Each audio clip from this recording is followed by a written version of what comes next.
Tentacion, left side, and that's gone! And Jay Doctor, a home run! We've got a no-hitter! Welcome to the Pro Baseball Experience.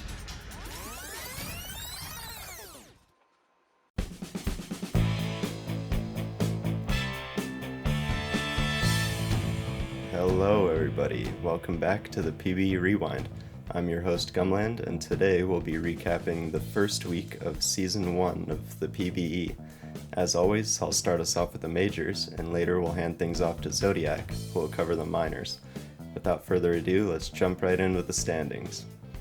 Starting off with the Legends East, we have the New York Voyagers on top with a record of 18-9. In second place, we have the Providence Crabs, 17-10, one game back. In third, one game above 500, we have the Outer Banks Aviators. And in the bottom of the division, we have the Buffalo Surge at 10-17, 10 games back. Jumping over to the Legends West, we have the Toronto Pathfinders leading things here, 16-11. Also one game back in second place is the Vancouver Vandals at 15-12.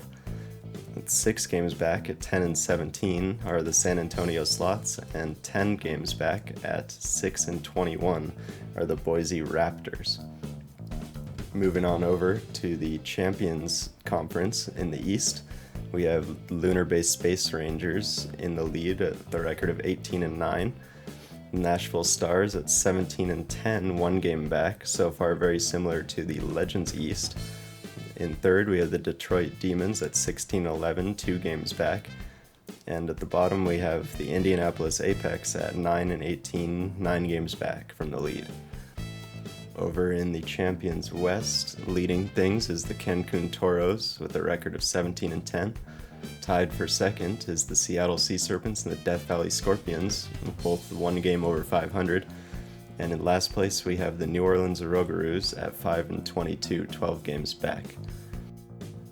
It looks like every division has a lot of competition for places here early on, which is always great to see. In any case, let's jump on over to the Players of the Sim for Week 1, starting with the Legends side. Both of these guys are members of the Crabs, Whiskey Fuse and James Daly. You'll notice Whiskey Fuse has a 198 WRC+, and James Daly has a sub-1 whip. And most importantly, for me at least, for a pitcher, he has more strikeouts than innings pitched. We'll move over to the Champions Conference, where Stellan Apollo takes Batter of the Week for the Detroit Demons, and Right into Dirt takes Pitcher of the Week from the Lunar-based Space Rangers. Notably, Stellan Apollo has 17 extra base hits so far, and Right into Dirt has a sub-1 whip as well as 5 quality starts, really bringing out the consistency early on for his team. And now I'm sure you've all been wondering, did we have any notable games this week? And I'll tell you one thing, there's no question we had a notable game. Johnny Quest threw a no-hitter versus the Seattle Sea Serpents with 7 strikeouts, 2 walks on 118 pitches. A little bit shy of a Maddox there, but still a no-hitter. Still puts him in the history books. And as a little summary for how things went with the majors for Week 1, there's been a lot of competition. It'll be interesting to see in Week 2 which divisions have some movement in the standings, which divisions the teams stay put. There'll be a lot to look at going into the All-Star break here in Week 2. And that'll be it for our majors recap. We're going to head on over to the minors recap with Zodiac. But before that, let's take a quick look at our league job postings. As you can see on screen, we've got a lot of different jobs open in the league right now. They are a great way to make money and a great way to stay involved with the league. We'll have a link in the description of this video to the forums where you can look at the postings in more detail and see who you should reach out to apply for these jobs. If you have any questions, you're not sure where to apply, who to talk to, etc., reach out to your GM, or if you know who's hiring for the job in particular, reach out to them. They'll be happy to help you. In any case, let's head on to the minors recap. We'll have Zodiac take it away. Hello everybody, and welcome to your minor league PBE recap. I'll be your host for today, Zodiac.exe, and let's just jump right into the standings in the West. Currently leading at 19-8 are the very hot Kansas City Hepcats. As we go through the show today, you'll see very clearly why they're so hot. But before we get to that, let's talk about the Anchorage Wheelers, who are sitting at 17-10. They entered Saturday's sim very strong and unfortunately fell off a little bit, but still second place in the West and the third best record in the minors is a pretty good start to the season. Closer to 500, we have the Brew City Bears at 14-13, and behind them are the 11-16 Amarillo Armadillos. Both teams probably hoping for a little bit more to start the season, but both are very recoverable, and they could be in the division lead even as early as the end of next week.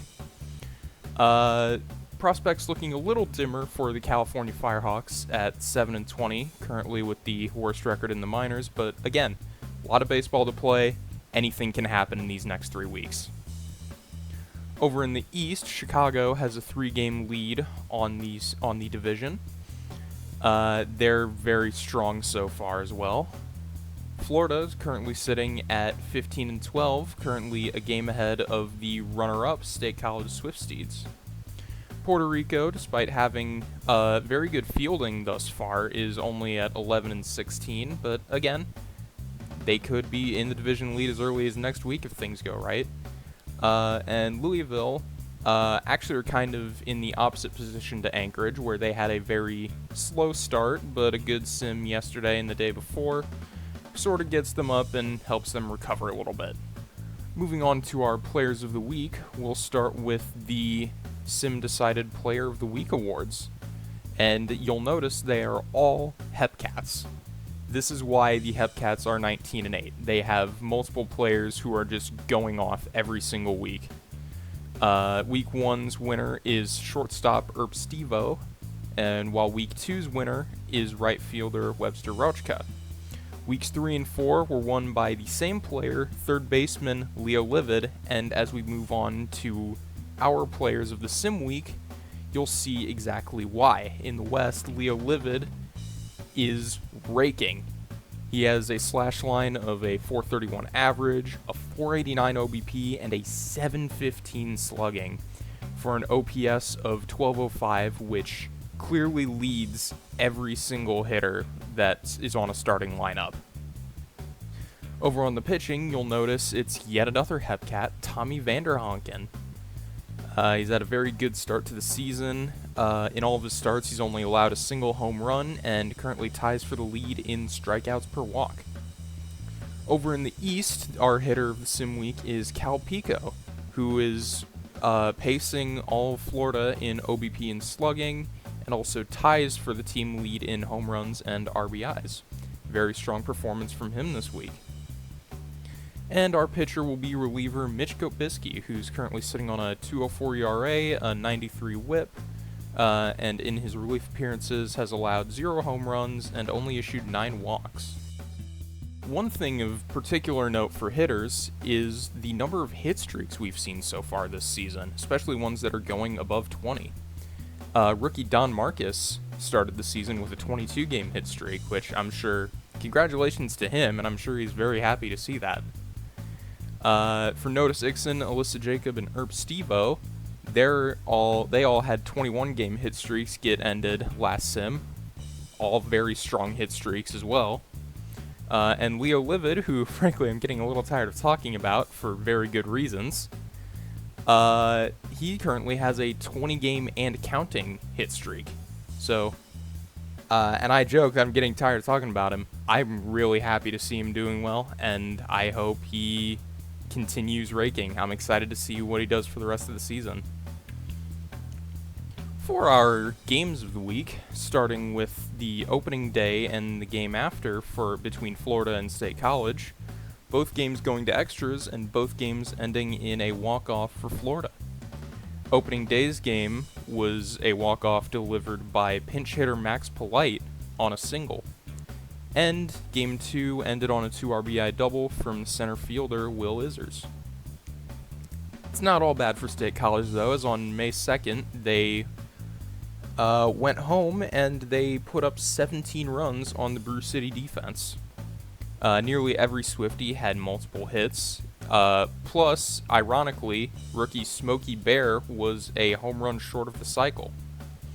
Ballpark of Meeker, I'm sure, was very loud for the Swifties that day. And for our last game of the week, on May 6th, Ragnar Lothbrok took a no-hitter into the 7th inning against the California Firehawks, but the bid for the no-no was broken up by a double delivered by Trey Daniels in the 7th. Not all bad for Lothbrok, as he'll still get credit for the win and 6 1/3 innings pitched in a shutout of the Firehawks by the Chicago Kingpins. And that will do it for your Minor League Rewind. Kick it back over to the Majors booth, and thank you so much for watching. Thank you, Zodiac, for bringing us coverage of the minors for Week 1 of Season 41. Once again, I'm Gumland, and that was Zodiac, and like he said, thank you all for watching, and we'll see you next week.